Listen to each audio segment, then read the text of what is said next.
I call to order the Lake Mills Plan Commission meeting of May 28th. We can proceed with roll call. Mr. Homan, Here. Mr. Coots, Here. Ms. Lazaris, Here. Mr. Grady, Here. Ms. Curler, Here. Dr. Mason. Here. Thank you. All right, thank you. The next item number 3, correction and/or acceptance of the meeting minutes of April 23, 2024, and May 6, 2024. Let's first go with the minutes of April 23rd. Mr. Holman moves to accept as printed. Mr. Coots will second. Mr. Holman moved and Mr. Coots seconded to approve the minutes of April 23rd. Is there any discussion? All right. In that case, we'll proceed with the roll call vote. Mr. Coots, Aye. Ms. Lazaris, Aye. Mr. Grady, Aye.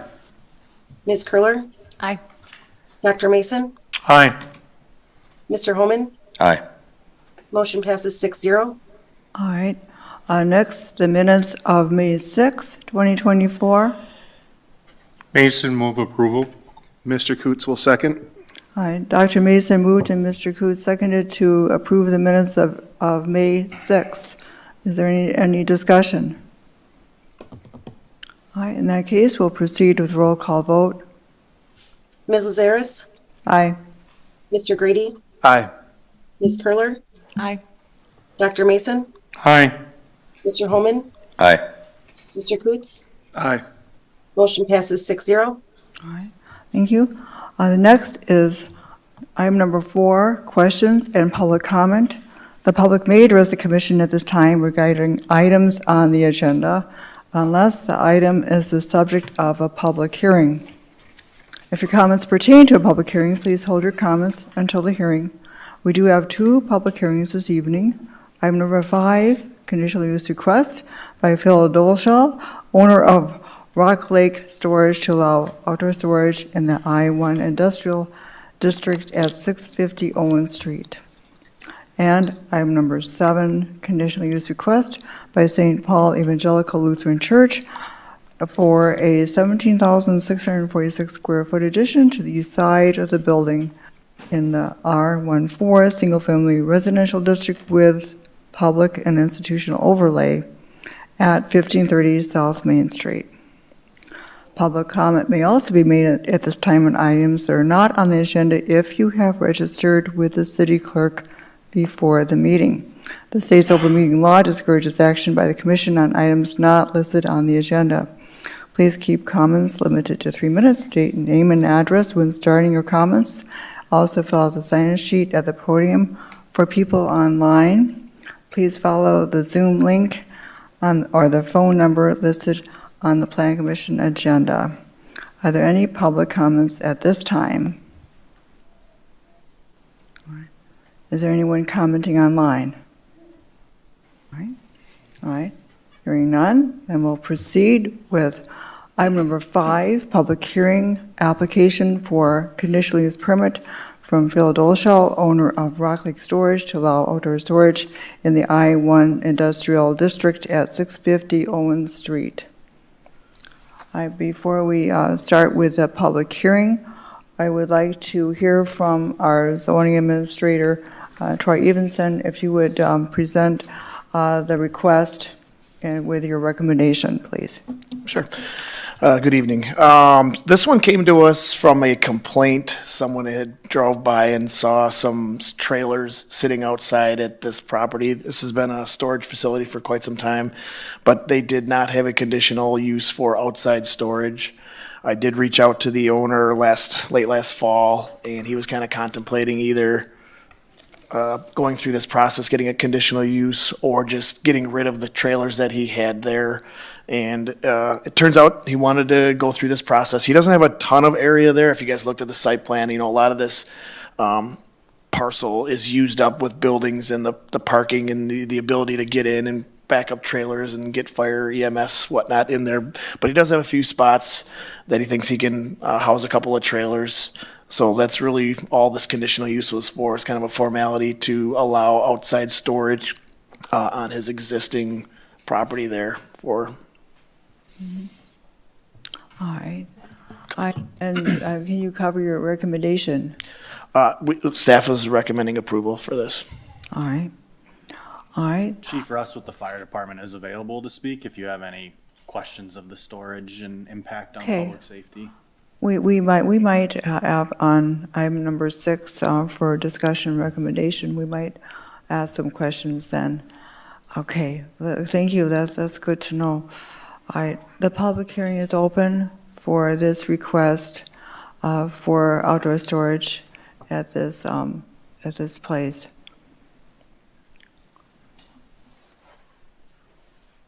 Does anyone wish to speak? Oh, yes, come up here, please, and state your name and address, and also write it down on the paper. Good, all right. Well, thank you for letting me speak. Dan Nardini, I live at 419 Fargo Street. As a matter of fact, you can see the rental units from my backyard. And right now, the place looks really squared away. You drive by it and you go, that's a nice place. I'm not against somebody trying to make more money, but I've rented there for, I think, 7 or 8 years, and there's plenty of room to rent outside, believe me, okay, especially by the fence. So what I'm worried about is this, is where does it end? I mean, what are you gonna allow him to park outside? If you have no limit, then eventually the place is it's gonna look like a lot for used trailers and cars and boats and trailers and whatever, God knows what, you know? So that's what I'm worried about. Not that there's going to be a half a dozen trailers parked and nice squared away at the end of the building. I'm worried about the place filling up Okay, because that's how you make money. Thank you very much. all right, thank you. Anyone who wishes to speak on this can approach the podium, please, and also state your name and address for the record. Name is Jacob Arndt, 527 Mulberry, with 5 different properties in town here. Historic properties that I work really hard on and making them look nice. Historic scale and the rest of it. And visual, we got to get it right. And I think we're looking at getting things wrong. Lake Mills is a gem. And if we get it wrong, it's just going to deteriorate, property values go down, and it's going to look like any other, freeway community that you guys are all used to. Now, I'm here for the fencing thing, to get that right, because fencing might seem a small thing, but the visual impact is really outsized. So if you get the fencing wrong, the ordinance and stuff, that is a major impact on the community assets. We're talking community assets and asset management here of a community that we have with a really nice character, and we're starting to look like we're making decisions to let that go. So I would say, don't let that guy put more junk in that area that's visual, because the visual impact is really going to make a difference if we get it wrong. Thank you. All right, thank you. All right, we're still in public hearing. Would anyone else like to comment on this proposed conditional use for outdoor storage?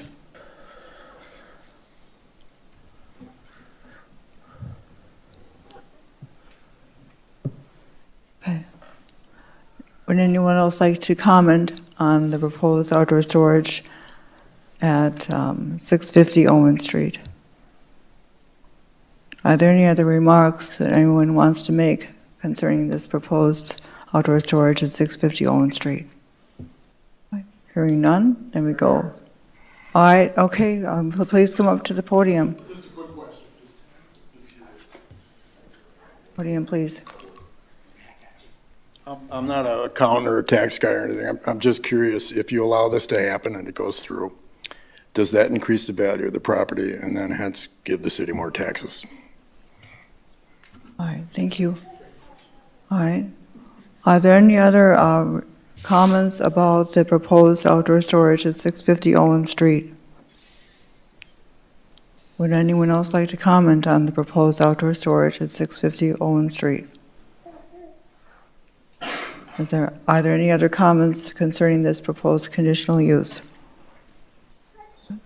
Hearing none, we go on to item number 6, discussion, recommendation, application for a conditional use permit from Phil Doleshal, owner of Rock Lake Storage for outdoor storage in the I-1 General Industrial District at 650 Owen Street, parcels 2460713, 1243081, and 2460713, 1243105.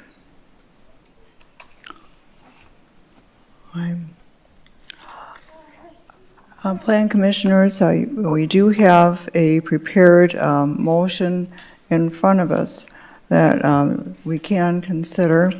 This is motion 2451, Rock Lake Storage, Phil Doleshal, 650 Owen Street, parcels 2460713, 1243105, and 2460713, 1243081. This motion does set forth the city's zoning authority under Wisconsin state statutes. It references the city code requirements for conditional uses. It sets forth the requested conditional use for outdoor storage in the I-1 General Industrial District. It references this public hearing, staff review, and plan commission review. This motion does provide for a recommendation to the city council to grant the conditional use subject to meeting all code requirements, including but not limited to those outlined in the zoning administrator's memo. This motion sets forth the following plan commission findings. A, the conditional use will not be a detriment to public health, safety, morals, comfort, or general welfare. B, the conditional use will not be injurious to the use and enjoyment of other property in the immediate vicinity or as substantially impair property values. C, the conditional use will not impede normal and orderly development and the improvement of surrounding property. D, there are adequate utilities, access roads, drainage, and other necessary facilities. E, ingress and egress will be designed so as to minimize traffic congestion. F, the conditional use shall conform to the applicable regulations of the district in which it is located. G, the conditional use at its proposed location is in harmony with the purposes, goals, objectives, policies, and standards of the City of Lake Mills Comprehensive Plan. And H, potential public benefits of the conditional use outweigh any and all potential adverse impacts. Plan commissioners and staff, do you have any comments or questions? And the fire chief is here if anyone has a question of him. Yeah, Ms. Gerler. I have a question for our zoning administrator, Mr. Evenson. Could you elaborate a little bit on your recommendations and where on the property there could be outdoor storage? We heard some testimony about that there was a lot of space, but I can see in your memo that there are some setbacks and Sure. and you're recommending some limitations. So can you just clarify that? Our ordinance talks about where storage is allowed even there, so you have a 25-foot side yard setback, you have a 50-foot front right-of-way setback. So, if you're driving along that fence on Owen, he'd have a hard time parking them right there on Owen Street because there's a 50-foot setback from the right-of-way to where storage could be started. So the reason I was saying there's not a lot of spots there is I drove through there the other day is he can't just be throwing trailers and RVs on his existing pavement because users of the storage unit still need to get their vehicles in and out of there to get at their units. And I'm sure Chief would say that they would want to keep obstructions out of the driving areas and the access corridors to fight any sort of fires or anything that were going to be going on in there. So he when I went and talked with him, he realizes there's limited areas probably in the back and maybe on the side that would allow him to house a couple of these trailers or RVs, but it has to be on pavement. And we do have some screening that is required if it's going to be visible, or, you know, if it's going to be visual from the road, then there would be some requirements for screening that. So that was the reasoning staff was willing to approve something like this in this area. It's a very clean site to begin with, and there's limited areas for what he can do, in our opinion. Okay. Thank you. Has the background information said that, trailers being stored outside without adequate or appropriate screening, has the screening been updated at all since that initial complaint? No, I think originally he removed a couple of them. I think there's a few back there as we speak, kind of waiting for this process to see if it was approved or denied. But he hasn't gone through any like formal screening yet until this process is complete.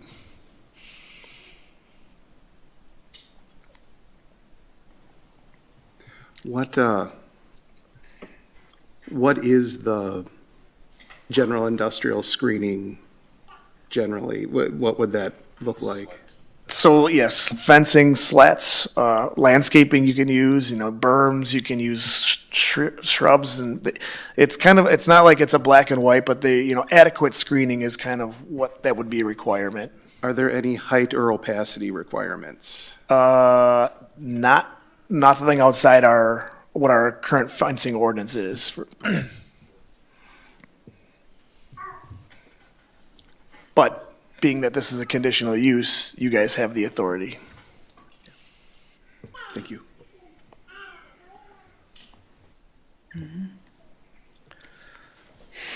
Mr. Holman, do you have anything? Yeah, of course I do. In response to the people that spoke this evening, one of the main reasons that I was asked to be appointed to the Plan Commission 25 years ago is because I really have a passion for people's personal property rights. During the entire rewrite of the city code, I stood at that podium and looked at that camera numerous times for the very reason to get this right. And the code is quite extensive. It's so that the staff can manage the city. However, we need to look at each property, every property. And I think there are some things that ultimately need to be changed. We just had a work session. We touched on fencing, as the one gentleman talked about, and numerous other things that need to be revisited. I do think we need to get it right. But however, in this particular case, the request for a conditional use by definition is a use with conditions. I've said it numerous times. We have an excellent staff looking at this, and as these issues would resurface, I'm sure we would address the conditional use to make further changes. Anyway, I definitely respect everyone that's here. This is my main concern with making decisions for the city, and we're just an advisory panel to the city council. And I appreciate y'all for coming, and I hope we get it right. Thank you.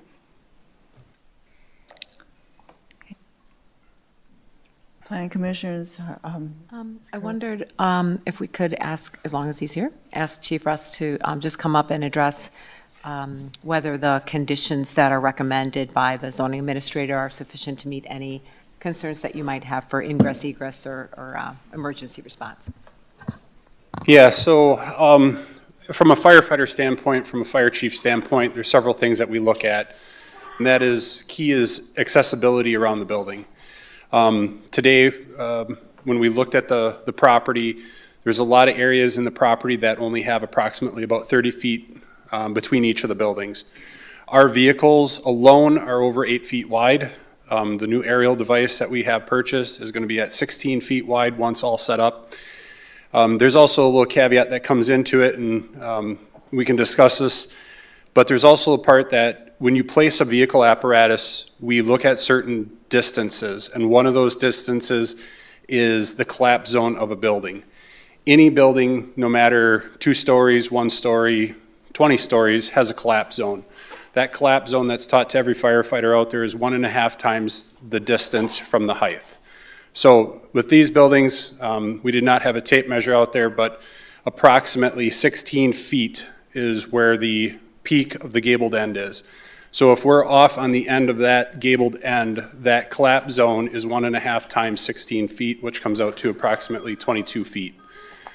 If the pavement is only 31 feet wide, I have to be at the closest proximity to that building, 22 feet. That only allows me less than 9 feet to park the vehicle. An engine pumper is perfectly fine, however, a ladder device would have to be set up within that collapse zone. When we're set up in the collapse zone, there's two things that can occur. One, firefighters could get hurt. Number two, the vehicle could get damaged if it does fall down, if the collapse does occur. So looking at the area, there would be very limited areas as far as that would allow us to maintain the collapse zone plus the setup distance. And then the other part is going to be turning radius of a large vehicle like that. Turning radiuses for vehicles from wall to wall on an engine is approximately almost 48 feet. It's just shy of 48 feet. When we go curb to curb, that's approximately a 40-foot turning radius. So as you can see, going around that building, if there's vehicles parked on the outside edge, it would narrow up that, which then is going to cause a delay getting back to the rental unit that is potentially involved in fire or potentially involved in some sort of life safety.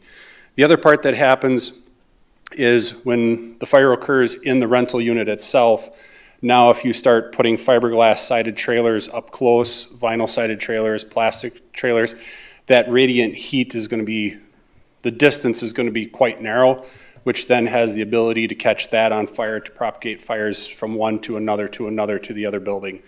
And depending on how far ahead of that fire is of us getting there, that can be a chain reaction and you lose a lot more property versus maybe just one unit. So those would be the concerns that I see from a public safety standpoint and from a fire department response standpoint.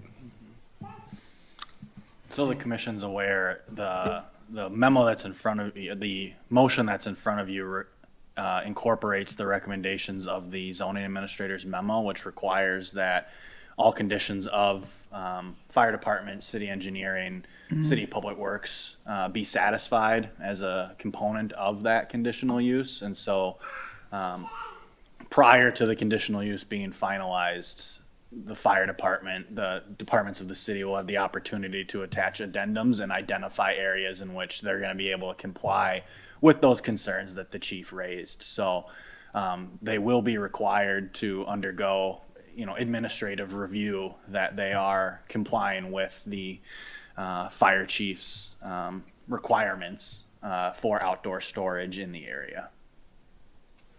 All right, thank you, Chief. Thank you. Pam, I got a question. Yeah.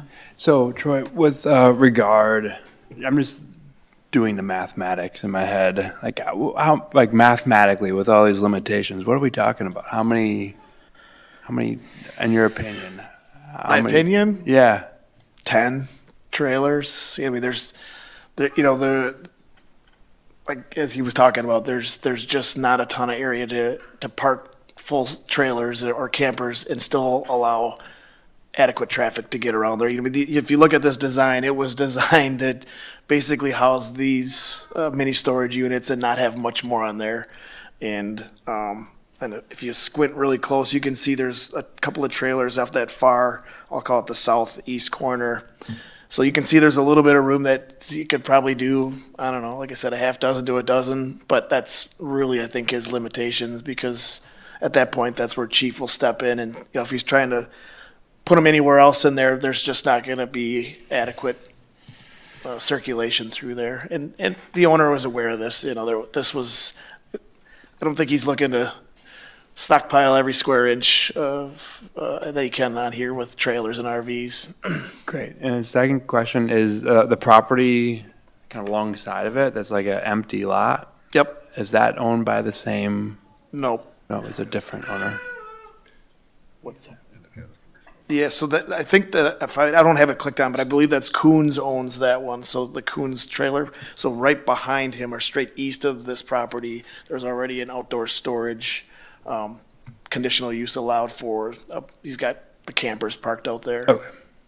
Thanks.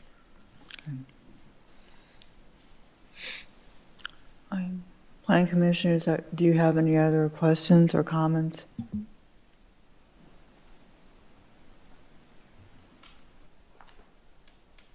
Does anyone want to make a motion regarding the prepared motion? I'll motion to approve 2451. Mason second. Okay. Mr. Grady has moved and Dr. Mason has seconded to pass motion 2451, Rock Lake Storage, Phil Doleshal, 650 Owen Street. Is there any discussion? All right. In that case, we'll proceed with roll call vote. Mr. Grady? Aye. Ms. Curler? Aye. Dr. Mason? Aye. Mr. Holman? Aye. Mr. Coots? Aye. Ms. Lazaris? Aye. Motion passes 6-0. All right.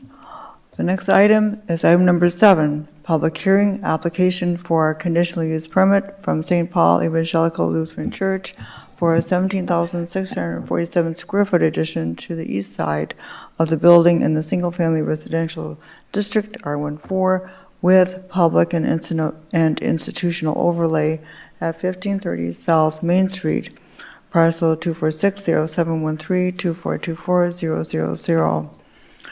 Before we commence with the public hearing, then I'd like to call on Mr. Evenson to do an overview of this request and your recommendation. Sure. This one's probably a little bit more straightforward. It's an existing school, has an existing conditional use already. We just felt as a staff that this was a large enough addition that we should update our conditional use to show this addition going on there. We had our consultants review these, no major issues. It seems like from what I was told, this was kind of a planned phase 2 somewhere down the road when this was built. So I don't think there was any real big surprise when they brought this to our attention. So I don't really have a whole lot to say about this one. We recommend it wholeheartedly from the staff. All right, thank you. We are in public hearing. Would anyone like to speak to this proposed expansion? And please come up to the podium and state your name and address for the record. Charles Untz, N5816, State Road 89. I'm a neighbor. I support the expansion of the school there. I love seeing the kids. My parents did a lot of what they did for that area just to get it done. My concern is the last time they expanded, they went down below in their water retention area, and they expanded the water retention area. And they, for whatever reason I will never know, because there's never any water in there, because when they did it the first time, I ran a personal drain from the ditches in the marsh to the middle of that pond, that area, so that it would drain automatically, and it worked fine. However, when they did the expansion, they did break a little bit of a law, and it needs to be fixed. When they got done with building the peripheral for the new expansion of this pond, they put a pipe in above where my drainage pipe was and dumps onto my property, which I know from other property that I own, you can't do that. That's not, it's against the law to pump water from your property to someone else's property. Now, it's never happened, but I would love to see that pipe removed, because they got two choices: remove the pipe or get an easement across my land so that if it ever does run over, they have an easement to take the water down into the marsh, which I probably wouldn't allow. Should have never been put there. If the engineer would have talked to me when they were building that pond, I could have explained it to him, but no, the poor Lutherans spent a ton of money to meet somebody's regard for additional water storage, and there's still never any water in it, so it doesn't make sense to me. I don't know if you have any questions on this issue. I'd be happy to take them. Because, you know, Rick, I can talk longer than 15 minutes on damn near anything. Okay. All right, thank you, Mr. Unz. During the conversation after this, we might have questions of you then, and we might want to call you back. No problem. I'll be here. All right, thank you. All right, we are in public hearing. Would anyone else like to comment on this proposed addition?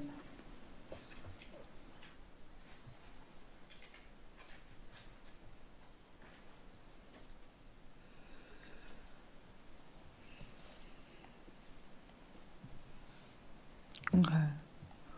All right, we're still in public hearing. Are there any further comments regarding this proposed addition? Would anyone else like to speak regarding this proposed addition? All right, in that case, we go on to item number 8, discussion recommendation application for a conditional use permit from St. Paul Evangelical Lutheran Church for a 17,647 square foot addition to the east side of the building in the single-family residential district, R14, with public and institutional overlay at 1530 South Main Street, Parcel 2460713, 2424000. Mr. Daly, Mr. Vandermuse, do you have anything you could add to the question, the comments that Mr. Unz had just raised about the water drainage and the storage? I don't have any information for you on that. That would Okay. require us to do further fact-finding on it. Okay. I am not aware, I was not aware of it, Okay. so I don't have any information for you. Okay. All right, that's fine. Plan commissioners, do you have any questions? Do you want to ask Mr. Unz any more questions?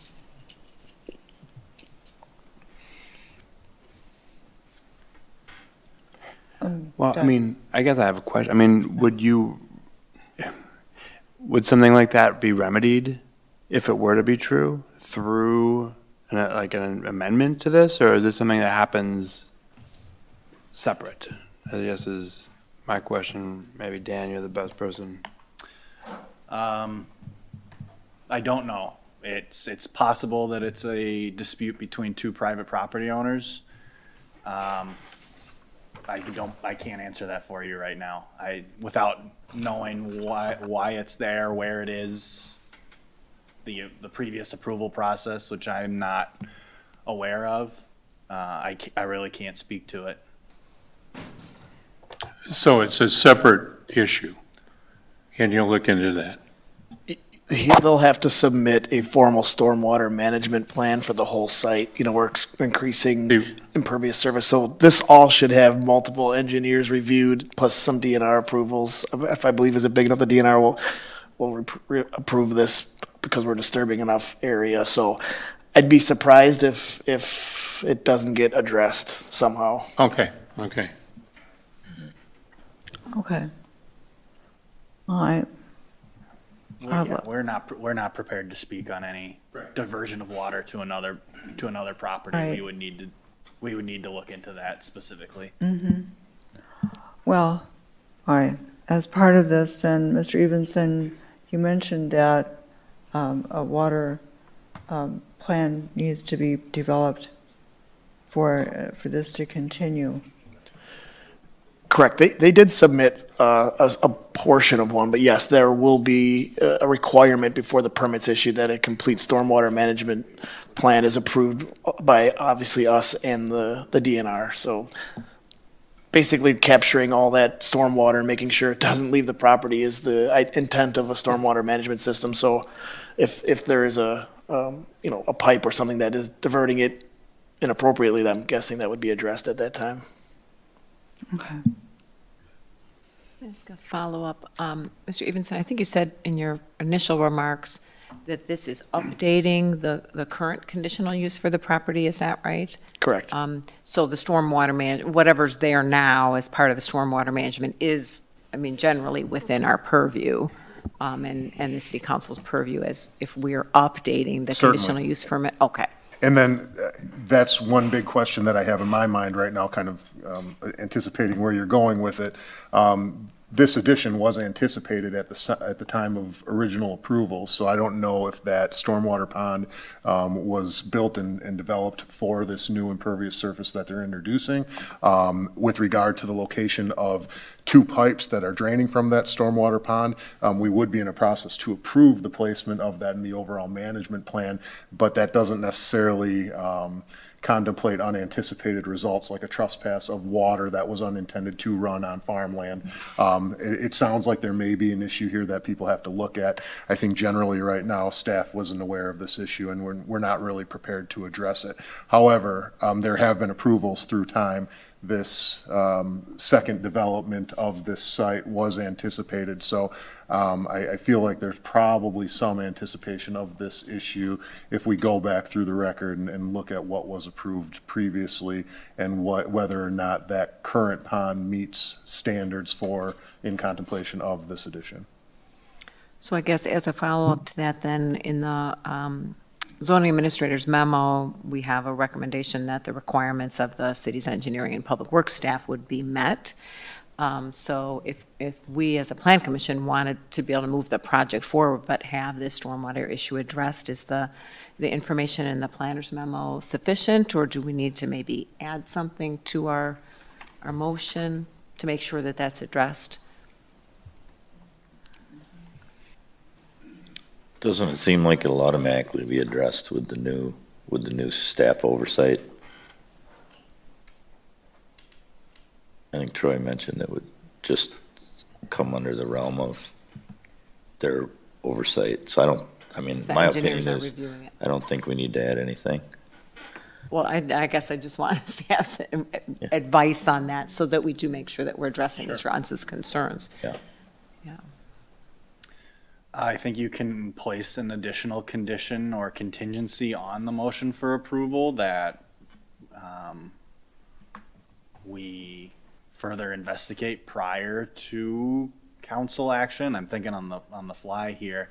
What we certainly want to gather more information from Mr. Untz, as well as circle back with the previously approved plans and determine if there is a stormwater issue that needs to be addressed. We certainly want to know that and see if there's a solution to be remedied during this approval process. But again, I have no knowledge of this right now, so I can't tell you, what we anticipate finding.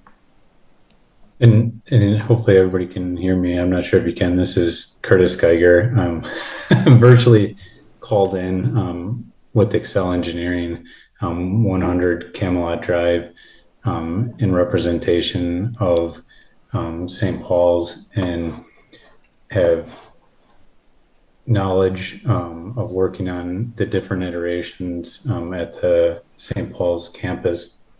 And so I can answer some of the questions, but when it comes to the specific item related to whether or not it's permitted to have that discharge go across property line, that's kind of at a point of probably city staff, and then as well as if it appears Mr. Herbert is not in attendance from Strand and Associates as their city engineering review. But I can speak to the fact of what plan iterations have gone on, if there's specific items related to that I can assist with.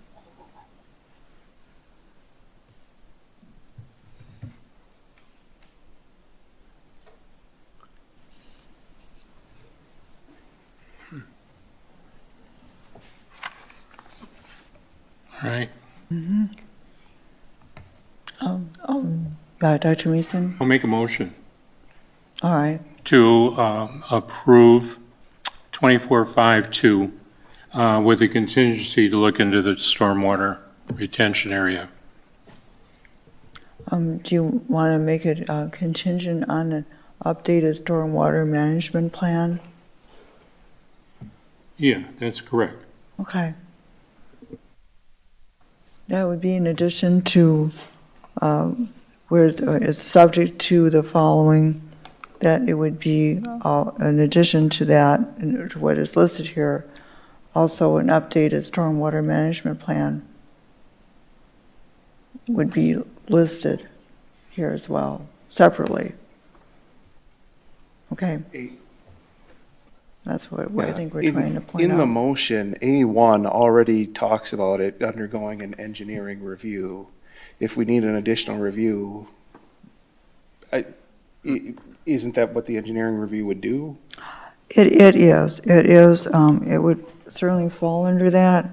What's here now actually would cover that sort of thing, but I think this whole thing came up, so I think it helps to have that separately mentioned. You know, otherwise, it's just the catch-all phrase that covers everything that has to be considered for this expansion. But by calling it out, I think it's important to do that, even though, well, yes, it would cover it. But it's too easy. Wouldn't we need more specific verbiage, though, if we're calling it out? Because we can't just say someone should look at it. We need to say how it'll be addressed. It would be that submittal of an updated stormwater management plan. Would be So how I would say. I guess Dr. Mason has made a motion. I would, not sure the mechanics of this, make a friendly amendment to that and second it by proposing in the motion in A1 to add the phrase where it says until the site plan and stormwater management plan meets all the requirements of the ordinance. Now, maybe that's included in site plan, but I guess that just kind of emphasizes that that's a concern that we want to make sure is addressed.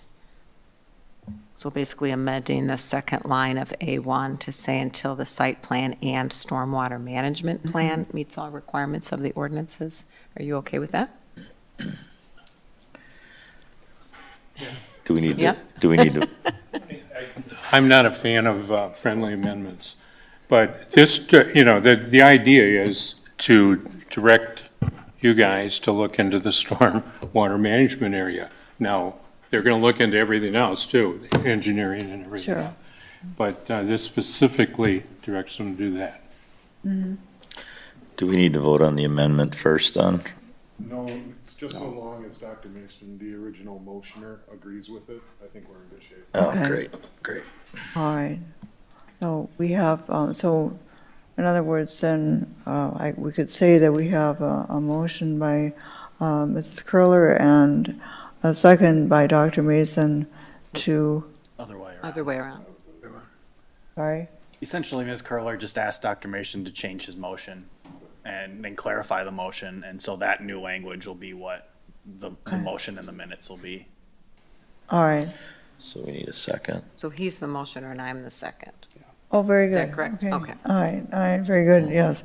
So Dr. Mason, all right, so therefore, Dr. Mason moved and Mrs. Curler seconded to pass motion 2452, St. Paul Evangelical Lutheran Church and School.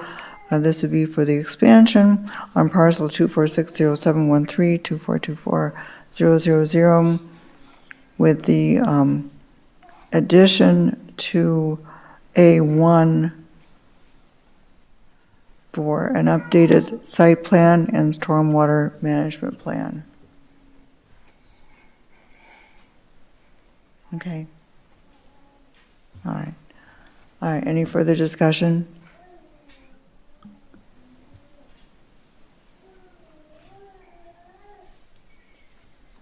All right, hearing none, then we'll proceed with a roll call vote. Ms. Curler, Aye. Dr. Mason, Aye. Mr. Homan, Aye. Mr. Coots, Aye. Mrs. Harris, Aye. Mr. Grady. Aye. Motion passes 6-0. All right. All right, the next item is discussion, recommendation amending Chapter 279 Building Construction, Article 1, Swimming Pool Spa Requirements, General Pool Regulations, Location and Access. I think we already have, no, excuse me, reverse that. The next item, number 9, discussion recommendation amending Chapter 660 Zoning Regulations, Article 2, General Regulations, Chapter 660, paragraph 660, 14, fences. We do have recommended changes per our discussion at our May 6th work session here for us to look at.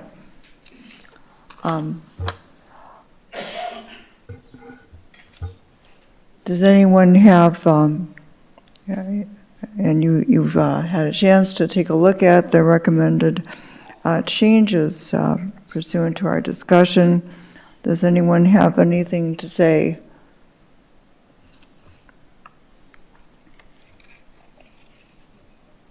Mrs. Curler. I guess I'll kick it off.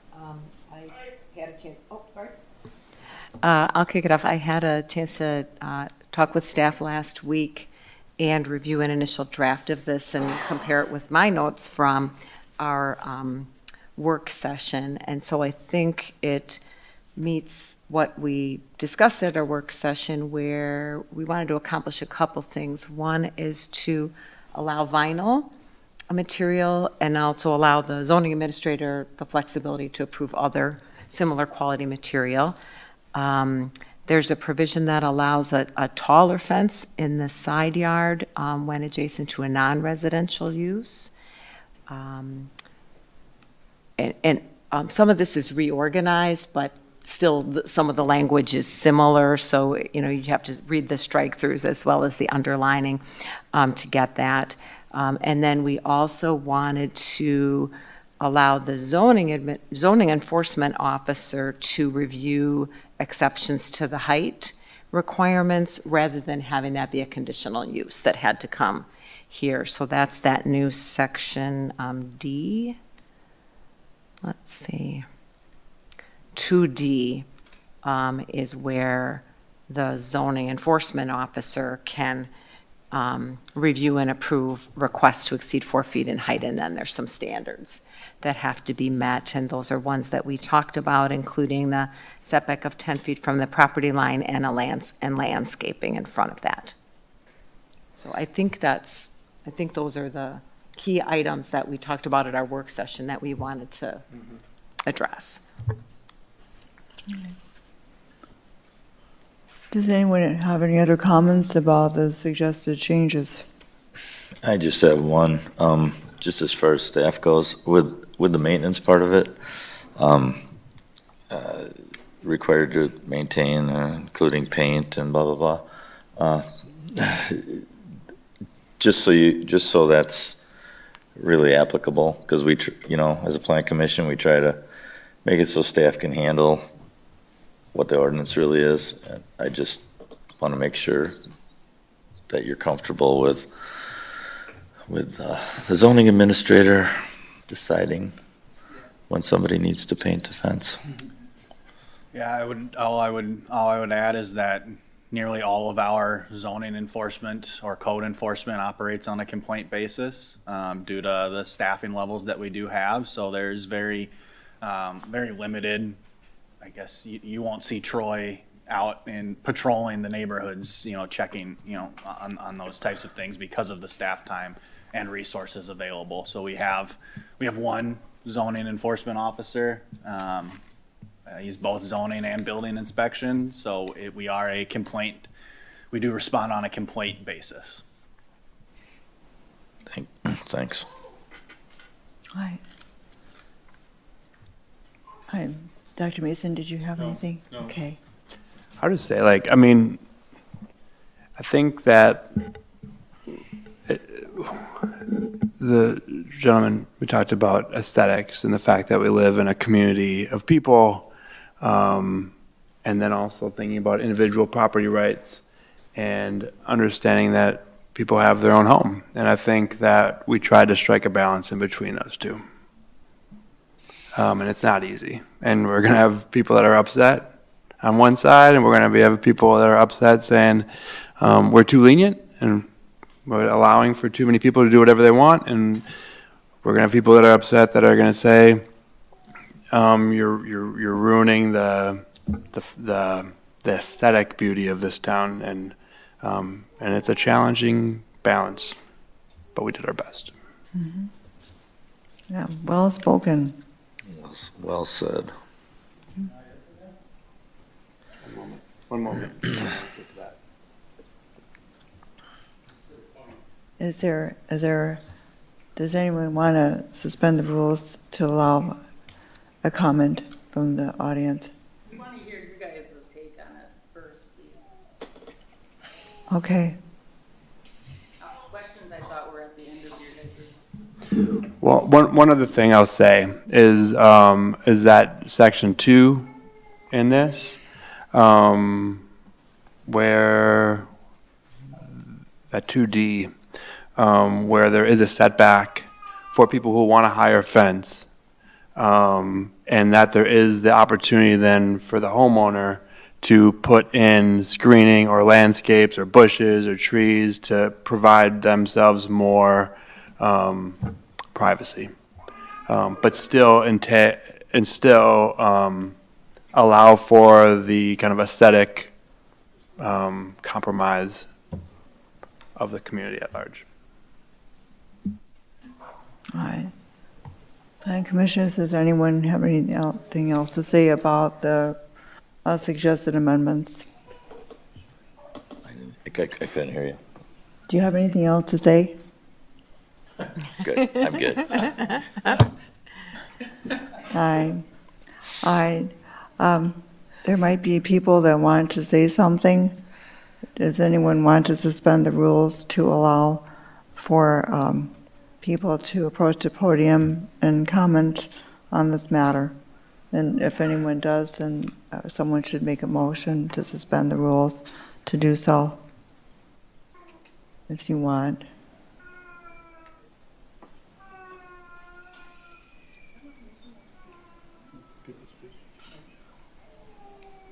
All right.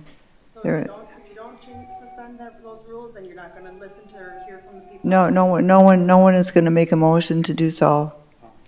Go ahead. I'm okay with Unless you it. want to. Is that okay? I mean, Yeah, of they're course gonna- So it this is. would be just like additional public comment? Correct. Yeah. Okay, I move to suspending suspend the rules to allow for public comment. Is there a second to that? I'll second it. All right, all those in favor signify by saying aye. Aye. Anyone opposed, same sign. Okay, in a limited way, we could have some comments on the proposed changes to the fence ordinance. Did anyone want to say anything? If you do, then come to the podium, please. Well, I understood that we already had an ordinance, that we already have a fence ordinance. Indeed, we do, and these plastic are fe- recommended and- changes. There's a list of the types of fences that are allowed. Mhm.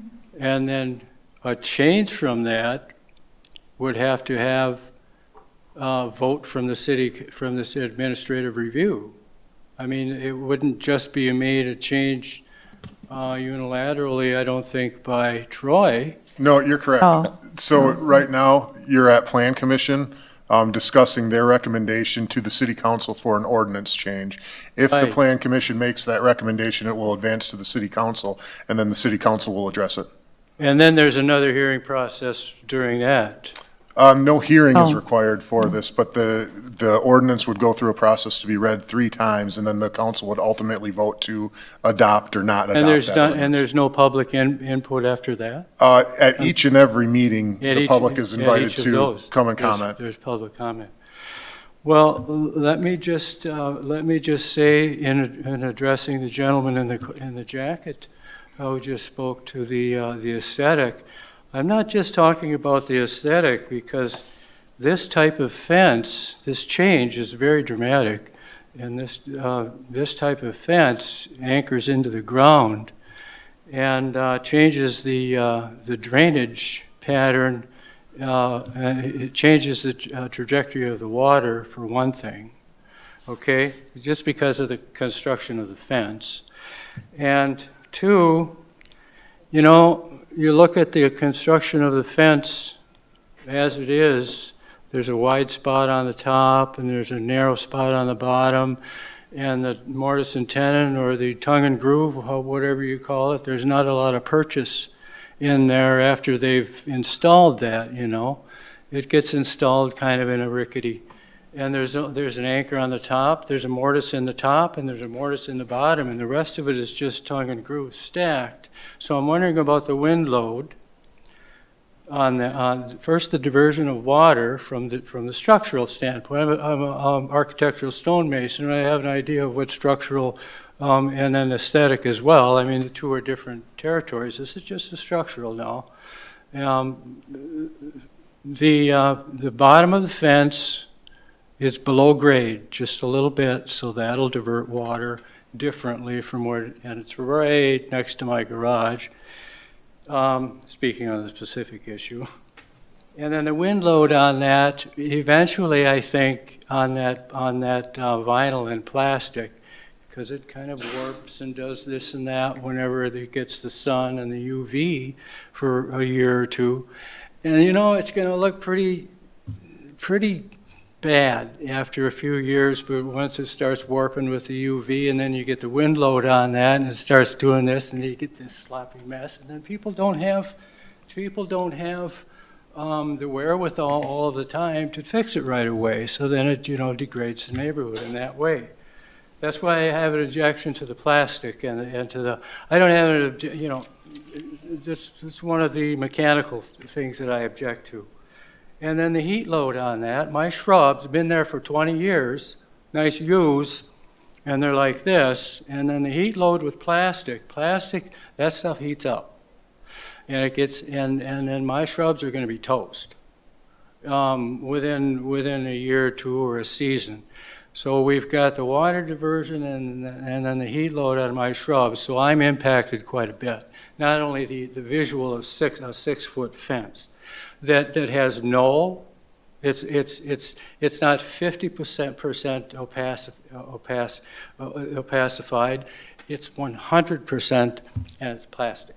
And it's in a historic neighborhood of Sears home, turn of the century, last century, bungalows, open yards, wood fences here and there with 50% opacity, and then we've got you know, this kind of dramatic change, and then that is allowed by a decision, not to say anything, you know, by the building inspector. I think we should take a closer look at the impact of the visual on our neighborhood here, because like I say, this is an historic neighborhood, and we have an historic community.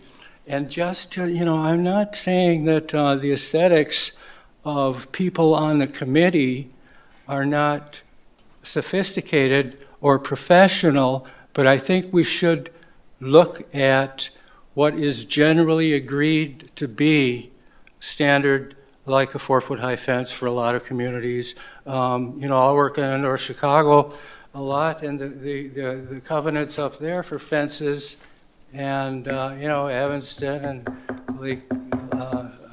Lake Forest and communities like that, they don't mess around with allowing just willy-nilly anything. They take care of the assets of the community by making sure that, sure, I have 5 properties, and I don't want people coming to tell me what to do with my property, but I'm going to be going with the flow of what the aesthetic sort of historic nature of the property is, you know. It isn't like we're in a, you know, if it's a 1926 bungalow property with, and it's got architectural enrichments and the rest of it, you just don't want to make a mistake. And I'm not saying, you know, I don't want to get into the aesthetic argument of it. You just don't want to allow that sort of thing to come in It's just a wrong note, you know, and it's embarrassing, really. All right, thank you. Really done bad. Bad. All right. Thank you.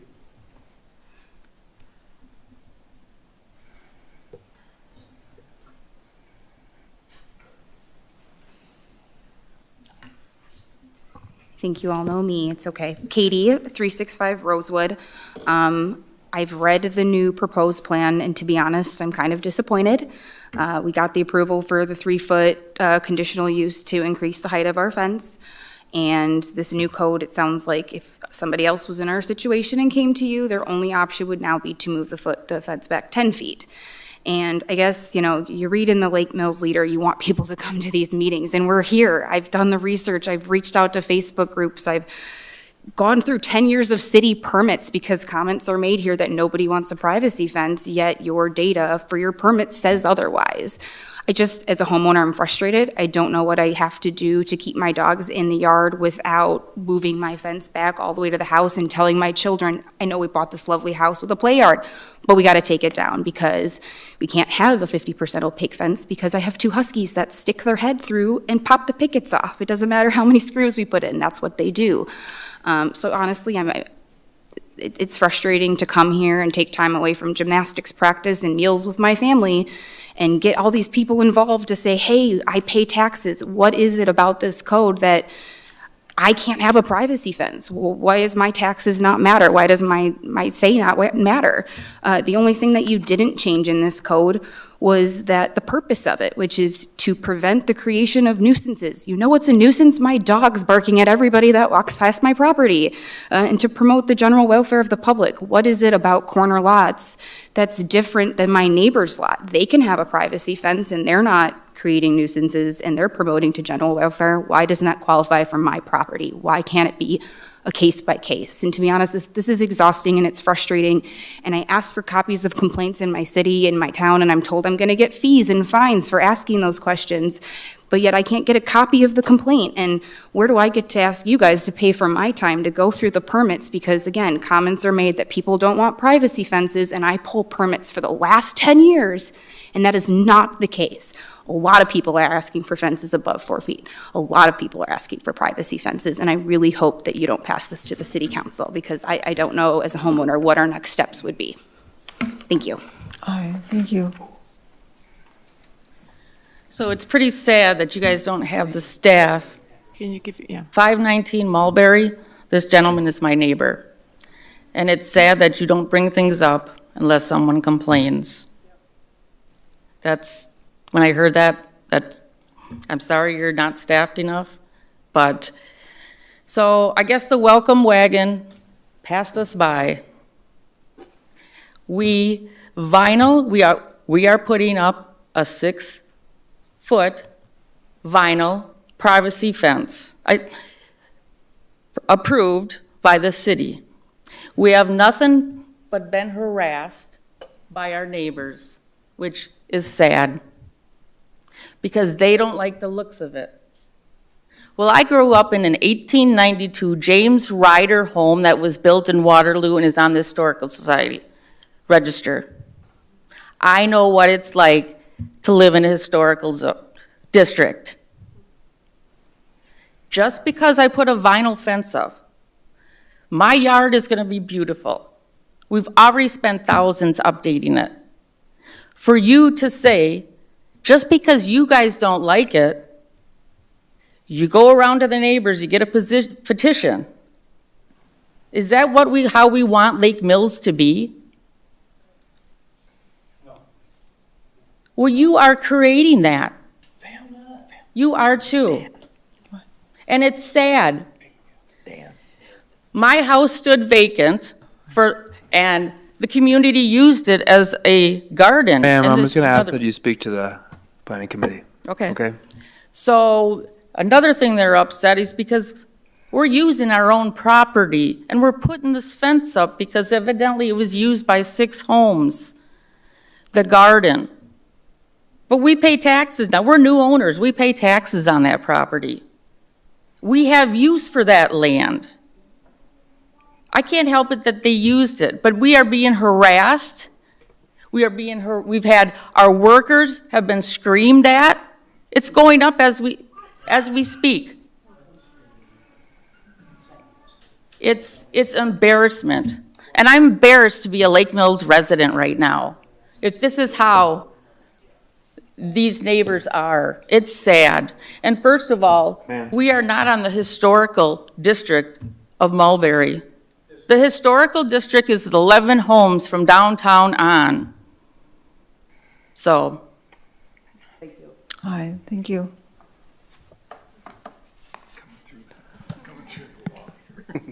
All I ask is that we suspended the rules, and so I ask that we respect that process, okay? You betcha. Thank you.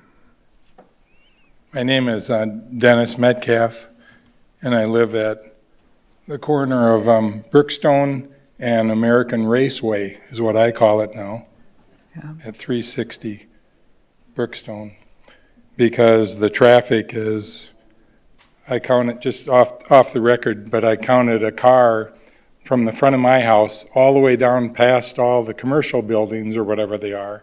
He was at that stop sign in 4.5 seconds. So what do you think his speed was? It wasn't 25. But anyway, I'll get off that topic. I think I have the smallest lot in Brookstone. I think they went around the lake. Of course, my house isn't on the lake, it's on the corner.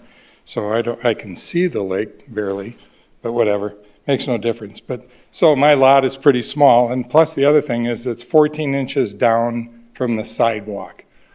So my patio and my porch or whatever is a little bit lower than everybody else's. So just to give you an example, yesterday I had my kids over for an outdoor grill, and we had 64 people walk by my house in 3 hours time frame, and 41 of them actually looked at us, and 6 of them asked us what we were having for supper. So I would like my privacy, where I can go into my backyard and not be bothered. I know she said her dogs bark. Well, I have the other problem. I'm in my backyard and I have dogs that are walking by that are barking at me. So I guess that's all I'm gonna say is I just, and my fence right now, I have an existing vinyl fence, which is the 4-foot high see-through kind of a thing. And it's, I don't know where the lot line ends, but it's from the edge of the sidewalk, the inner edge of the sidewalk. It's 6 foot 6 inches to where my fence starts. So if you did your new rule, I'd have to, if I wanted to put a new fence in, I'd have to go 4 more feet in, and I only have 24 feet between the edge of my house and the sidewalk. So I'd lose a lot more of my yard. I'm 77 years old, so planting a bush or a tree is beyond me because I'll never see it unless I want to spend $4,000 for a bush or something that's already 10 feet high. So anyway, that's just my comments. Thank you very much. Thank you.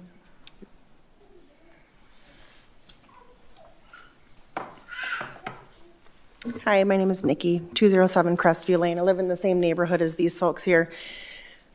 I went to that work session meeting that you had earlier this month, and I was troubled by some of the comments that I heard by some of the folks when you were asking questions. I started to wonder if I was at a HOA meeting, but I had to remind myself I was at the Plan Commission meeting.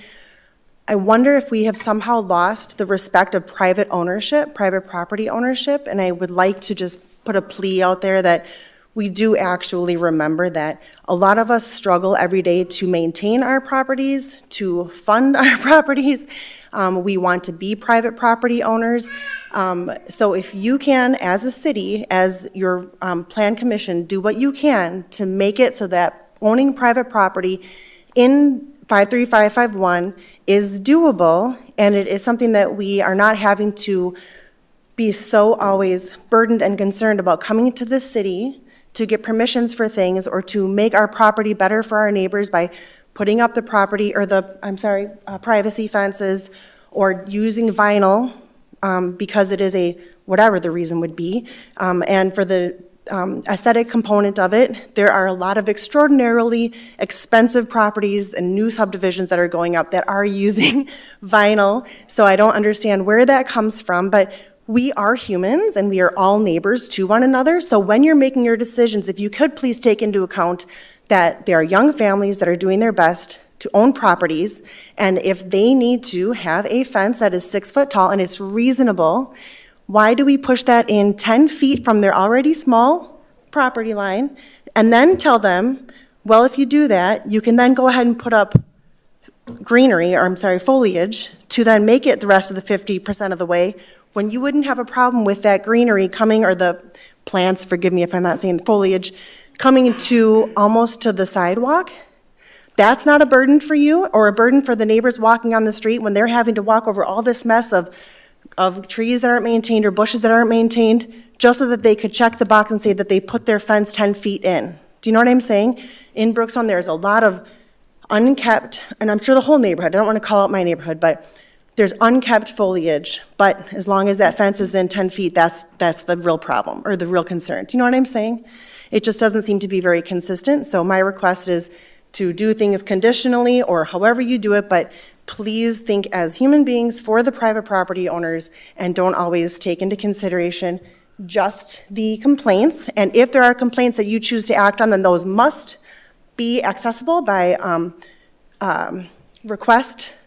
I don't understand how, if there is a complaint against your property, that it's not available by public records request. That's all I have. Thank you.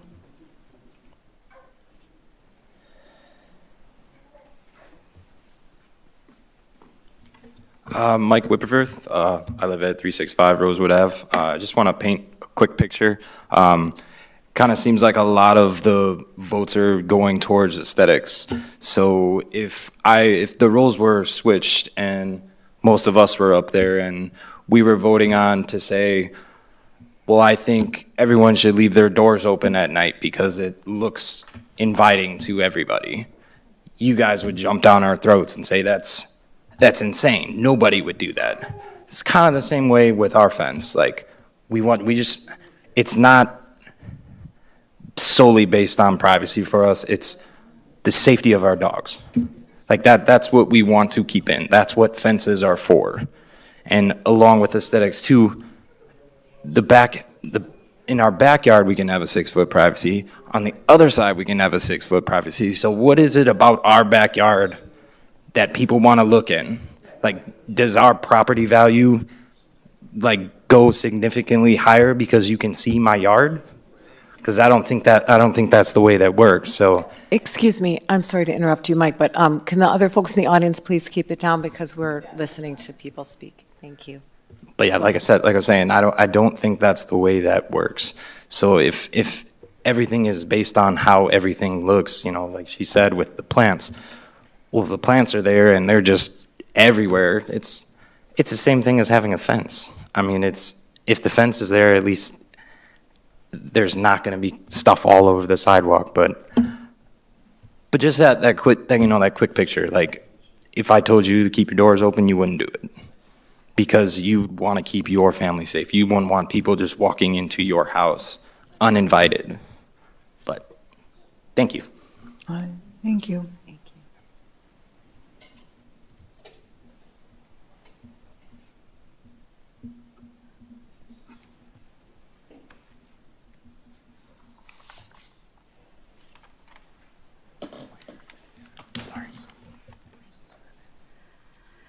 Hi, I'm Susan Keys-Johnson at 126 Fargo. Aesthetics is an issue in the sense, I don't believe this is a forum for neighbor dispute. However, I do have a 6-foot wide plastic wall going up in my backyard, which is a green space where 6 neighbors' yards come together. Green space, it's people's yards without obstruction. We can see each other's greenery and flowers and come together in that area.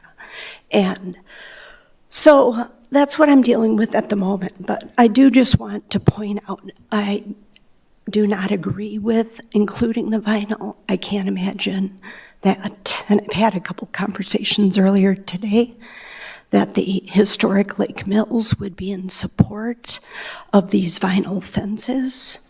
There are things about, the vinyl fences, the PVC, they're bad for the planet. They are not environmentally friendly. Vinyl chloride is a carcinogen, and it's broken down into microplastics, which are toxins which are released into the soil and affects plants and affects animals. So I just think that needs to be taken into consideration. And I don't know where historic Lake Mills comes into play with these decisions. But personally, I think driving into Lake Mills and passing a bunch of vinyl fences does not fit with, just what we want to present. All right, thank you. It's going to be real quick. Okay. I'm Carl Batzine. I'm at 519 Mulberry. I want to say I worked with Troy. At first, I was told we couldn't do vinyl. I switched 180 degrees. I'm going to do what you guys all need me to do. Then all of a sudden, there was a Monday night, talked to the lawyer, vinyl was going to be in because there's past, presents, and all that stuff. Thank you. I support you guys 100% on doing vinyl. I'm in executive management. I've been a chief officer for a fire company for many, many years. So I deal with a lot of people. I'm a nice guy. I don't want to fight with any neighbors or anything like this. I spent over $100,000 on my house already on Mulberry. Brand new roof, everything else. I'm putting a $17,000 beautiful fence up there. I've had vinyl fences 40 years. I've had wood fences. 5 years, my wood fence looks like crap. You got to do something with it. I do something with it. She's about biggest person to take care of the house. So I just want to say I support you all. Go vinyl. That's it. Thank you. I just want to say that it's not green space that's open to the community.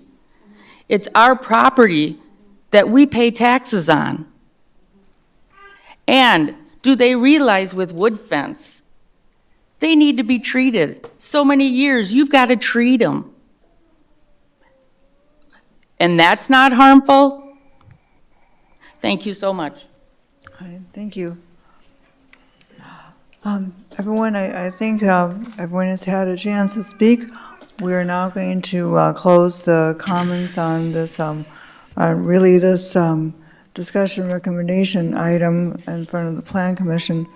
Reverting now back to Plan Commissioners and staff, do you have any further comments or questions about the suggested changes to the code?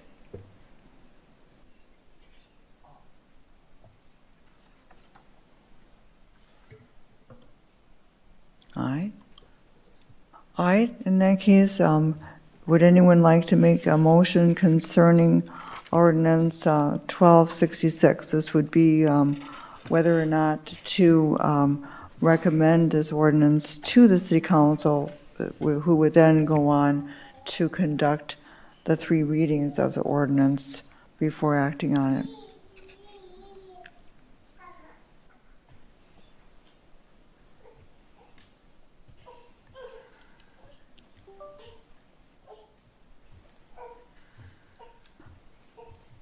If no one wants to make a motion, is there something about the prepared ordinance that you do not like? Yeah, I'll move to approve our recommendation for Chapter 660, zoning regulation, Article 2, general regulation. Your mic's not on. Sorry. Sorry about that, folks. I move to make the recommendation to the city council about amending Chapter 660 zoning regulations, Article 2 general regulations, 660 14 fences. Mr. Coots will second the motion. Okay, that's been moved by Mr. Grady and seconded by Mr. Coots to recommend ordinance 1266, amending chapter 660, article 2, general regulations 660-14 fences, to recommend this to the city council for readings. All right, is there further discussion? Ms. I would just Curley. like to add a comment. I think, Mr. Grady, I appreciate the comments that you made earlier about how we're trying to balance the different interests in the community, and I also appreciate that we suspended the rules and allowed people to speak, because that perfectly illustrated, I think, exactly your point. Everyone has different perspectives about what they think is aesthetically beautiful, how they feel about maintenance, how they feel about their own property or their neighboring property, and we're trying to strike a balance here. So for this evening, I am in support of moving this forward. I think we are trying to accommodate some different materials that have proven to be very popular. We're trying to make it administratively easier for property owners to not have to come to the Plan Commission, but we're not, allowing the tallest, most opaque fences everywhere either. So I think we are, trying to kind of find that balance that hopefully is right for our community. All right, thank you. All right, we have a motion and a second. Is there further discussion? Yeah, I just have a comment. In as much as we took such a deep, thorough look at this and tried to have the aesthetics be one of the key factors, what's frustrating to me is the gentleman with people walking by his yard. The only recourse he would have is Board of Zoning Appeals. However, we've discussed this, there's probably no way to show a hardship because people are looking at you. So it's just that we actually put time in this, and we care. We're trying to get this right. I'm slightly frustrated that we're not quite there. We're gonna have to, we had to do something. It's a great eye opener to see what staff goes through, because this is what they're up against. As we move forward, there may be another day that we need to look at this even further. Anyway, thank you. All right, thank you, Mr. Homan. All right, we have a motion and a second to pass ordinance 1266 on to the city council. Are there any further discussion? In that case, then we'll proceed with a roll call vote. Dr. Mason? Aye. Mr. Homan? Aye. Mr. Coots? Aye. Ms. Lazaris? Aye. Mr. Grady? Aye. Ms. Curler? Aye. Motion passes 6-0. All right. Our next item now is item number 10, discussion recommendation amending chapter 279, building instruction, article 1, uniform building code, paragraph 279-17, swimming pool spa requirements, B, general pool regulations, location and access. Before us, we have the recommended, written up as ordinance 1267, the recommended changes as we had talked about at our work session for swimming pools.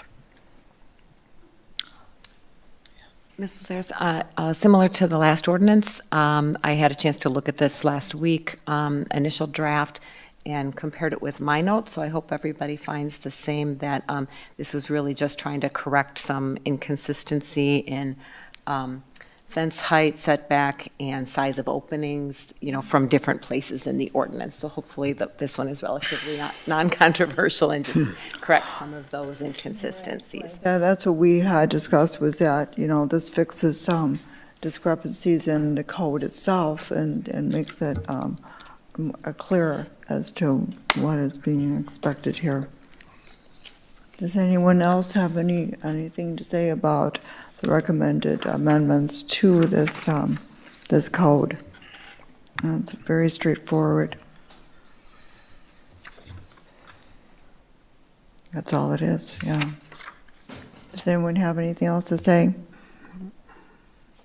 Does anyone want to make a motion concerning this prepared ordinance 1267? I'll make a motion to accept ordinance 1267, amending chapter 279, building construction swimming pool spa. All right. Mr. Coots will second the motion. All right. It's been moved by Dr. Mason and seconded by Mr. Coots to pass ordinance 1267 on to the City Council, amending Chapter 271, Building Construction, Article 1, Uniform Building Code, Paragraph 279-17, Swimming Pool Spa Requirements. Is there any further discussion? In that case, we'll proceed with roll call vote. Mr. Homan, Aye. Mr. Coots, Aye. Mrs. Harris, Aye. Mr. Grady, Aye. Ms. Curler, Aye. Dr. Mason.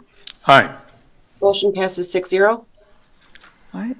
We now go on to item number 11, recommendations for future agendas. I do recall at our last work session on May 6th that there were other things that the plan commissioners were interested in having a work session to discuss. Is there anything that you want to talk about as to when we should be getting together? Anything that the staff has to say about that?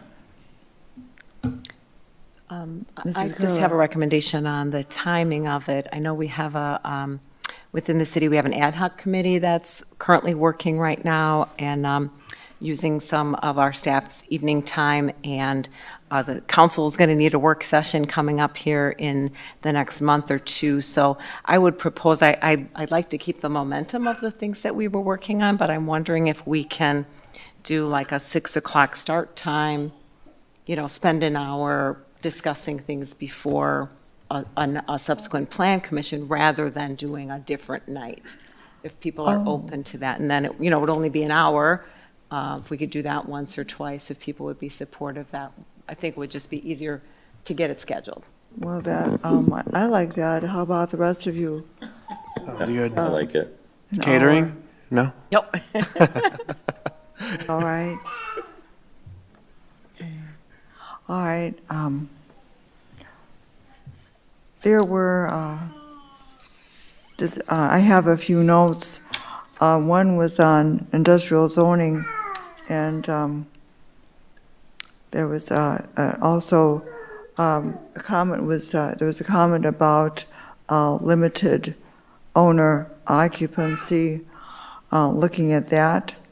And also there was a comment about parking. Was there anything else people wanted to talk about? Those setbacks. The setbacks? Yeah. Are you thinking about setback in terms of Driveways. short Accessory driveway, buildings. short driveway? Yeah.